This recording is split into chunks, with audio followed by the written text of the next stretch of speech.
अस्सलामु अलैकुम रहमतुल्लाहि व बरकातहू। उम्मीद है आप सब खैरियत से आफ़ियत से होंगे। बिस्मिल्लाहिर्रहमानिर्रहीम, अल्हम्दुलिल्लाहि रब्बिल आलमीन। फ़िक्रदीन में आप सबको वेलकम करता हूँ। उम्मीद है आपका रमज़ान बड़ी इबादतों में गुज़र रहा होगा और बहुत सारी सहूलतों से गुज़र रहा होगा और अल्लाह की इबादत करते हुए गुज़ारते होंगे। दोस्तों, आज मैं आपके सामने जो ज़िंदगी की हकीकत जो है हम भुला चुके हैं, इसका मुज़ाकरा करना चाहता हूँ। मेरे दिल में ये ख़्याल आया कि क्या वाकई हम दुनिया में आकर क्या वाकई अल्लाह के बताए हुए रास्ते पर हैं या नहीं, इसका जायज़ा लेना बेहद ज़रूरी है।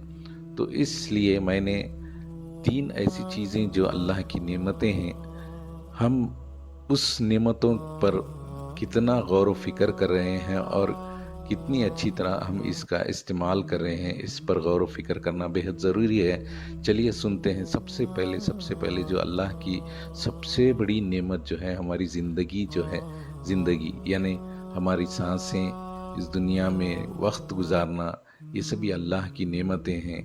अल्लाह ने हमें बहुत सारी नेमतों से नवाजा, रुतबे से नवाजा, पैसों से नवाजा और हमें इस दुनिया में रहने के लिए वक्त दिया। अल्लाह माँ बाप दिए, बीवी बच्चे दिए, हर चीज़ की सहूलियात दी अल्लाह ने। तो ये सभी अल्लाह की नेमतें हैं। दूसरी बात जो है जिससे इंसान बहुत खौफज़दा होता है और डरता है, वो है मौत। तो इस मौत के आड़ में इंसान जो डरता है, खौफज़दा हो जाता है, इस आड़ में इंसान लेकिन आखिरत की जो फ़िक्र जो है उसे भुला बैठा है। वो क्यों आगे हम डिस्कस करेंगे।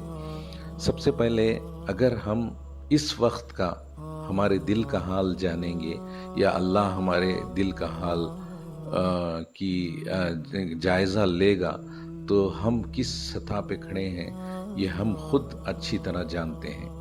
अगर देखेंगे तो दुनिया की मोहब्बत बहुत ज़्यादा है हमारे दिलों में। अल्लाह की मोहब्बत जो है बहुत कम है, क्योंकि हमने हमारे दिलों में दुनिया की मोहब्बत जो है ज़्यादा बसा ली है। इसीलिए इस दुनिया की मोहब्बत बसाने की वजह से अल्लाह की इबादत जो है हम बहुत कम करते हैं, कम वक्त देते हैं अल्लाह की इबादत करने में। तो अगर अल्लाह की इबादत कम हो गई तो जाहिर सी बात है कि अल्लाह की मोहब्बत भी बहुत कम होगी।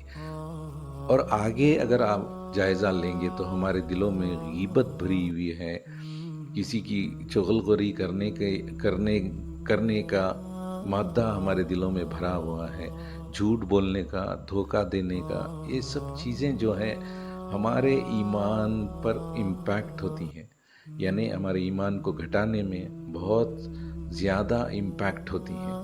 तो इसीलिए हमारे दिल को अगर साफ़ करना है तो इस वक्त जो हमारे सामने जो रमज़ान का आखिरी लम्हे बचे हैं हमारे हाथ में, इन लम्हों में अच्छी तरह इबादत जो की है और आगे भी करेंगे और अल्लाह से माफ़ी मांगते हुए हमारी गुज़री हुई ज़िंदगी जो गुनाहों में गुजार दी, उसकी माफ़ी मांगते हुए और जो अच्छाई की है हमने उसको कबूल करने की दुआ करते हुए और आगे आने वाली ज़िंदगी में ईमान के दायरे में गुजारने की दुआ करते हुए अल्लाह से रुजू हो जाएं और अल्लाह से ये वायदा कर लें, अल्लाह से अपने दिल में अहद कर लें कि जिस तरह हमने इस रमज़ान में एहतियात से ज़िंदगी गुजारी, जैसे कि हमने नमाज़ों की पाबंदी की